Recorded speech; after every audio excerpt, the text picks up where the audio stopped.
The Rotary Club of Greater Nashua is celebrating its centennial this year.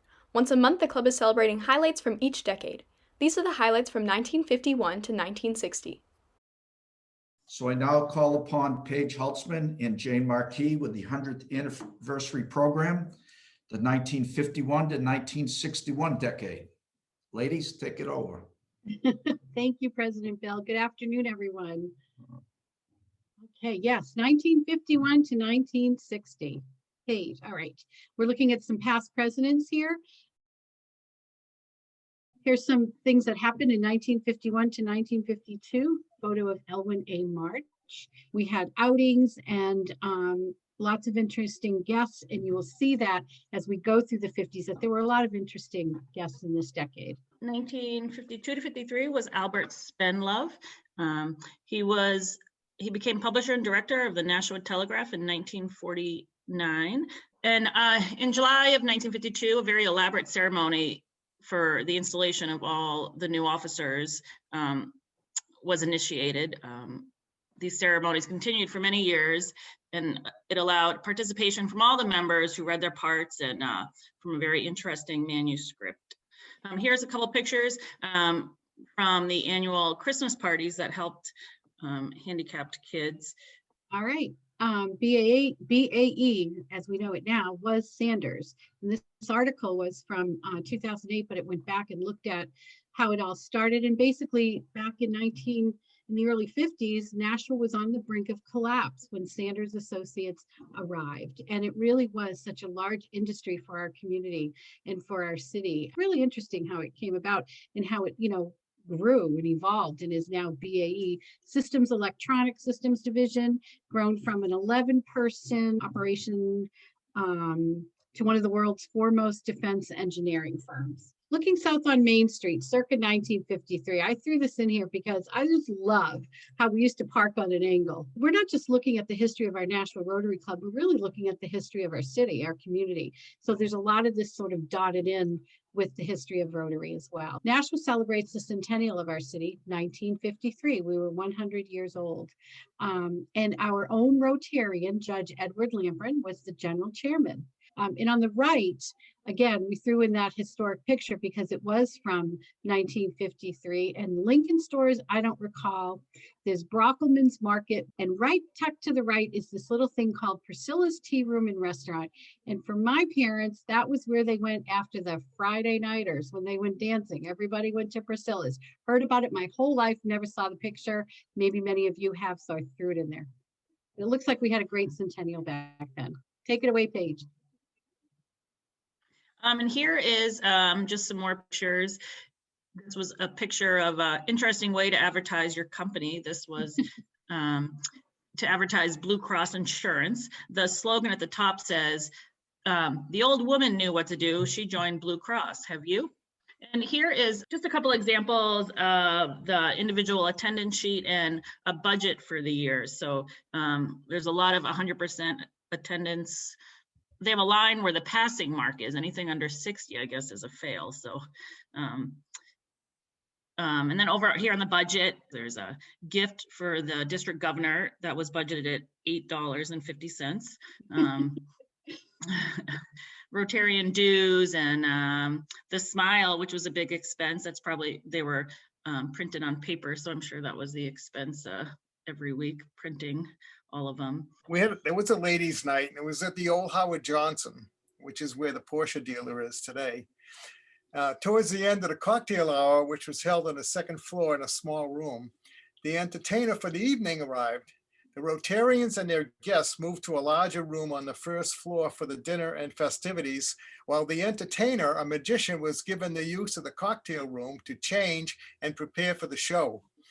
The magician, a comedian in his own right, started the show, and there was much applause and laughter. Soon it became apparent that none of his routines were working, and this made things even funnier. The rabbit was not in the hat when he was supposed to be and was seen scampering about the room. Larry Spalding volunteered for the tie cutting act, and his expensive tie remained permanently in many pieces. The laughter soon started to wear down when it became more apparent that the magician had trouble standing up. Finally, Frank Clancy had to carry the intoxicated magician off the stage. Evidently, the liquor in the upstairs cocktail room was too tempting to be resisted. I remember this because my dad talked about it a lot when I was growing up. 1953 to 54 is Royal Dion. So in a smile from October, the membership was at 89 and a high point at that point. And in April 54, there was 8,118 Rotarian clubs, 382,000 Rotarians. And membership had jumped to 98 at that point, just a few months later. Upper right is a picture of the Nashua Rotary Club donating $1,232 to the Nashua Swimming Pool Fund. The middle picture is the new officers installed for 1953. And here is a group photo. A group from the Rotary Club and their ladies, their wives, made a trip to Boston for dinner and attend a showing of the ice Foleys. Senator Norris Cotton Yep. from New Hampshire speaks to the Nashua Rotary Club in 1954. He was a very famous senator from New Hampshire. So he had spoken. We always had elected officials or people running for office speak to us. And we thought this was very notable from the 50s. And here's Blaylock Atherton's year, 1954 to 55. There's some statistics down below, as you can see, about the latest Rotary directory, showing with how many clubs are going on internationally, what membership is, or in the country, and the different countries that are having Rotary clubs. In October, $120 was given to the community chest, and care packages were sent hungry children overseas. I'm going to venture a guess here, Mike Appleberg, that community chest is now known as United Way, or was the old precursor to United Way. And we're going to ask Dr. Adrian Lebec to read this timeless personal pledge to Rotary that we found, or he found, in a smile from 5/5/55. Yes, from now on, I am going to do something about my personal contribution to Rotary. I am going to try to find someone to propose for membership in my Rotary Club. I am going to spend a few minutes each week being friendly with 2 or 3 members with whom I normally have no contact. I know that the success of my club is my personal obligation, not something I can leave to a committee. I cannot neglect Rotary without missing the benefits that cause Rotary to grow in size and usefulness all over the world. I myself am Rotary. Here is a smile. Adrian took these pictures of an example of a smile from 1955. So I'll Be Seeing You, which is today's musical offering, was one of the 100 most popular songs of the 1950s.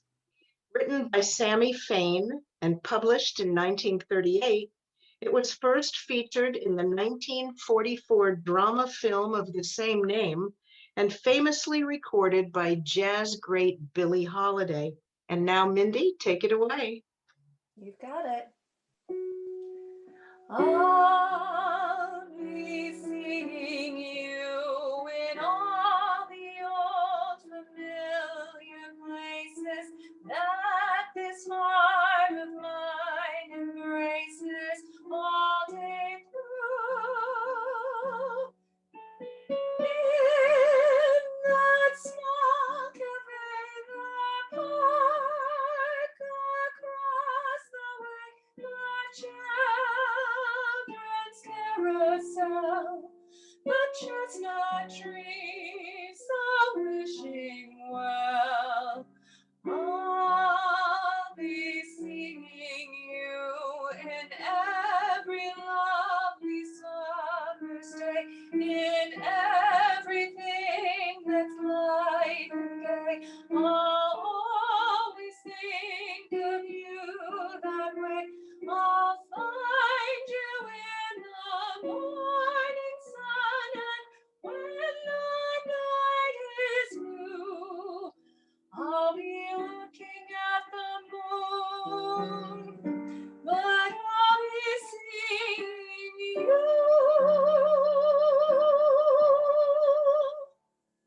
Beautiful. I'm clapping for the whole club right now. I know that. I think we are. 1955 to 56 is Harry H. Bell. The total roster at this point is 108. Nice number there. Bottom left here is President Harry H. Bell, former club secretary William J. Jones, and chairman of the day Albert A. Davis honored a Rotary member, Reverend Willis Hubert Porter, with a gift. The Reverend was leaving for a new assignment in New York. It was a nice farewell. And then we included here's some Rotary, some nifties from the 50s. And there, it starts with a joke. The smile was always chock full of jokes. And it's cute. It's a little anecdote. One of the greatest mysteries of life is how the boy who wasn't good enough to marry the daughter can be the father of the smartest grandchild in the world. I thought that was really cool. And then the dessertless meals in 1955, everyone, were voted in by a near unanimous vote. And they started them in September. The meals will now cost $1.70 instead of $1.80. This was done in the interest of more time for program and fewer calories for the waistline. I don't know. I know everyone loves the cookies, but maybe it's something we need to think about. 1956 to 57 was President Albert A. Davis. At the time, there were 9,100 Rotary clubs, and that is an international number. Right, 99 countries. So I'm going to keep up with that. Club President Albert Davis and club members Charles Payer and Reverend Paul Walker present a new trampoline to the YMCA. That was very cool. There was a supper get together on the next page for members of Nashua and Hudson service clubs that were followed by a medical demonstration by Dr. George Deaver. The special program was a joint effort of Crotcher Mountain Foundation and the Nashua and Hudson Rotary Clubs. And we inserted this Nashua Public Library bookmobile picture. Look at that. I would say raise your hand if you remember the bookmobile, but we can't see you. Joseph Saki, Assistant Nashua Librarian, discussed the operation of the library and explained the advantages of a bookmobile at a meeting to the National Rotary Club. And that was back in 1956. So it did come to fruition. We didn't have anything that said how much we may have donated to it or helped out, but I'm quite certain at some point our Rotary Club was instrumental in helping to make the bookmobile a possibility. I remember it as a child too, seeing it. And there was a quote here in an article about the bookmobile that we included just because, again, it's a little bit historic about Nashua, but it was very, very busy in the 60s and how it made a real impact on this person growing up in the neighborhood. He called it the French Canadian neighborhood of Kinsley and Liberty Streets. And he called it his weekly oasis, his ticket to reading freedom, and was a real big part of his childhood. I thought that was a real tribute to our community. And again, I'm sure we had some kind of hand in this. So Rotary would have meetings at different businesses and establishments. And so we have a little list here of just some examples. One meeting was at Ted DeRozier's ice cream plant. That was probably a good meeting. In July, Louis LeMay's new Metropolitan Life Insurance building, and also at Camp Sargent on a nice August day, and in January at the YMCA, on an April meeting, John's Manville plant, and also at the Nashua Fresh Air Camp. So here's a picture over here, a little ad for DeRozier's Quality Ice Cream. And the plant visit right here of John Mansville's 50th anniversary right here. So this was in August of '57 here. Here is a picture of club officers make a presentation of a whirlpool bath to the community council on behalf of the Nashua Rotarians. Here is Charles Payer, Rotary Special Projects Chairman, with Miss Ethel M. Knight, Community Council Executive, and Albert Davis, Club President. The whirlpool bath, Miss Knight explained, is to be used for hydrotherapy in the council's orthopedic clinic. It was available for local physicians who may wish to refer patients for treatment to be given by the council nurses. And here's an article just about one of the ladies' nights. They did this annually for a long time. Featured steak dinner, entertainment, music. This one, Roland Bebo's Orchestra. And then after dinner, there was entertainment. Looks like this one, there was a comedian, Mr. Spalding, Charles Payer, and Max Silber. presented a calypso dance and songs and a song by Dr. and Mrs. William Weston. So it's probably a fun night. And they dedicated that song to the Rotary Anns. You gotta love that, right? So that's what's missing from our get-togethers once we all get back in person. We have to call on people to do a little song and dance routine, right, Paige? Yeah. Show their skills. Yeah. Nashua Rotary Club members have always been active in leading decision-making in local, county, and statewide initiatives, and certainly so much in the 50s. Our own Royal Dion, who had been president, had been the chair of the annual Easter Seal Drive in Nashua. And we had many special projects where we gave a lot of fundraising and a lot of time to helping that happen. He also headed the County Heart Fund Drive. So he worked for the county doing that with politicians from our area and also from the state. And a state highway chief Rotary speaker on Monday. John Morton was the commissioner of New Hampshire's Public Works and Highways. He spoke at our Rotary Club and was talking about the new proposed interstate cross-state highway connecting Albany, New York with Portland, Maine via Concord. He was also he discussed policies involved in considering new highways. So we were always on the cutting edge of what was happening, at least if involved and aware. So I thought we'd throw that in there. All right, Paige. Charles Payer, he was the president, and when he got sick, they actually had an article in the Telegraph about that, and we kind of chuckled, but we were like, gee, that was pretty impressive. He's the president treasurer of the Indian Head Millwork Corp and president of the Nashua Rotary Club, and he was a member of the city planning board. There was a speaker that spoke about the Great Fire of not great, awful, but of 1930 that happened in Nashua. So T. Berry of the Western Union Lynn Company in Lynn addressed the Nashua Rotary Club, talking about how he remembered working here for 3 days without sleep because the city's biggest fire was on May 4th, 1930. He told Rotarians at the weekly luncheon that they used the old Morse code telegraph in supplying Boston newspapers with information about the fire. And he talked about the communications. So we did get into some archives from the Telegraph, and we have this article that we were able to show you of what happened. And estimated loss was over $2 million in the area of Nashua. There's actually a map where you can see how much was destroyed. It really was awful. 125 houses, churches, industrial plants were laid in ruins. And a 40-mile-an-hour northwest gale spread the flames like a fan from the starting point. And a Boston and Maine Railroad wooden bridge, which spans the Nashua River, completely collapsed, that you can see there. The big event of the year in 1957 was held on November 2nd at the Nashua High School Auditorium, which we know is the Edmund Keefe Auditorium. There's a photo of it there with an orchestra there.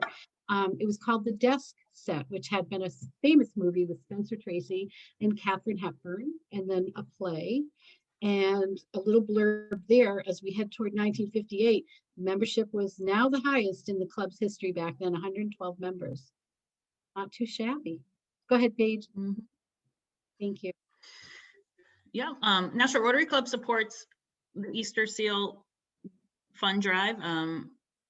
Here's our logo from 1953. And on the right here, Mayor Mario Vaggi buys the first sheet of the Easter Seals from Judy Emmon, 1958 New Hampshire Easter Seal Girl. And there was another, the 1952 National and New Hampshire Easter Seal Girl is also pictured here.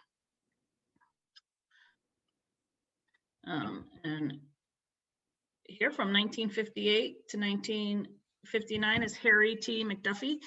The left here is the 18th annual football luncheon. They did this for a very long time, and paid tribute to the Nashua High School football squad, the coaches, the cheerleaders, the school officials. Pictured here is assistant coach Tony Mirandos, Rotary President Harry McDuffie, Toastmaster Louis LeMay, co-captains Al Briggs and Dick Holbrook, Colby College coach Bob Clifford, and the main speaker and Nashua coach Charles Buzz Harvey. over to the right here is the Hudson Players. This is a picture of some of the actors from this 3-act comedy, Visit to the Small Planet. And Nashua Rotary sponsored this program for many years, and the proceeds went to the community council. And here's a couple of the ads from the Telegraph that they ran. Yeah, the Hudson Players Club was a big group, big performing group. Mhm. Here are just a couple of different articles from the interesting speakers. Again, Nashua Telegraph, there was a couple articles every week, and they were talking about who was coming, and then once the speakers came, it would be a follow-up article. So here, just an article from some of the delegates that went to the 50th Rotary International Convention in New York, talked about that meeting. Dr. Thibodeau, with his record of 16.5 years of perfect attendance, he talked about his trip to Hawaii and showed pictures. A former paratrooper came and spoke at the meeting, and Mayor of Laconia and candidate for the Democratic nomination for governor of New Hampshire came and spoke about state finances. 59 to 60, 1959. what, I'll do it, Paige, was Carl Affelt. Okay, sorry. That's okay, just to help out past President Harry McDuffie, pictured left, unanimously nominated as district governor in New Hampshire and Vermont Rotary at a meeting in Rutland, Vermont. He was governor of 20 clubs, overseeing 1,400 members, and he started in June of 1960. There was a large delegation from Nashua to cheer him on for the meeting. Another football luncheon honoring the state champs for the Nashua High Grid Squad. Club president Carl Affelt, program chair Louis LeMay, pictured upper middle. And then another blurb about the Hudson Players. They really were a big theater group that did a lot of performing in Nashua, in Hudson back then, and we, did fundraising with them. So that's why we featured them. Here's another picture of Sanders from 1959 from the Smile. Jim Chesterly represented Sanders and came and spoke. In the 7 years in Nashua, their employees have grown in number from 60 to 1,260. Annual payroll is now about $7 million. One of their main problems is housing. They're rapidly increasing family of employees. Another is finding available technical personnel. And the rest is history, so we know that piece. Go ahead, Paige. John F. Kennedy speaks at the Nashua Rotary Club. This is really a breathtaking photo in every way, shape, and form, I feel. Speaker John F. Kennedy on January 25th, 1960. His address was broadcast over both local and national radio stations, and I'm sure, and at least the local ones. In addition to 143 seated at the tables at the country club, there were 25 standees, and the hall was fairly alive with photographers and reporters. Royal Dion pulled out all the stops as he introduced, and I quote, the next president of the United States. I love the photo with Jackie in it as well. That's just phenomenal. Yeah. It hangs in the country club. It is framed and hanging in the country club. 1960 to 61 is Max Silber. Nice picture of him here. In the Smile, there was some bad news from the board of directors. The country club was upping meal rates effective in June. The board has voted to collect $2 each for luncheons, and 50 cents would go to the kitty for the Rotary Foundation. We're not sure if that included a dessert again, but not sure. Max Silber was really big with the Boy Scouts. He was also president of the Rotary Club that year, and the district conference was held here in Nashua. During his term, it says it right here. While Nashua Rotarian Harry McDuffie was district governor. Here it shows him looking at a case, displaying his legendary belt buckles on a recent trip to the museum. I don't know if Adrian, would you like to talk about these next few Yes, slides? hop in, Adrian. Yeah, back in 1953, Max Silber made it possible for my brother Robert and I to attend the International Boy Scout Jamboree in Irvine, California. Preparation for that took about a year. And since we were in boarding school, we couldn't attend any of the sessions. So Max put it by himself. He took us on the weekends when we were home, or Christmas or Easter. And so to train us and taught us how to cook and how to set up tents and everything you need to know about a jamboree, which is extremely well organized. So we left from Camp Carpenter in July of '53. We drove by bus to Worcester, took a train to Chicago, and in Chicago we visited the aquarium there, and then we got back on the train and headed west. In Montana, we stopped in Whitefish, Montana, where the fire department was there with their big trucks, and we got to ride the trucks. And then they took us to this big field and they had a barbecue for us. Then we went down to California. We were gone for a good month and we had a ball. Wow. But these belt buckles, Max had them made. I still have a whole set of these, about 10 of them, but Wow. these are the 2 that they gave us to take with us to trade. And the thing that was very interesting is that there were these little horn toads. They're about 6 inches long. They look very mean, but they didn't have any teeth. And you'd pick them up and you know, you had them as pets, and we had them all over the place. They were in our sleeping bags everywhere. And we would trade for these things. And but the belt buckle itself was made in Nashua, and I think Jack Atkinson had something to do with making those. But anyway, Max Silva took a lot of time, and he helped us put this together. And without him, we never would have been able to go. Thank you, Adrian. Yes, we had talked about that when we created the slide, that Bronzecraft probably had a hand in helping make those. Thank you so much for sharing those with us. We culminate it. celebrating another decade in our 100-year celebration of our Rotary Club of Service to Nashua. Thank you, everyone. Thank you.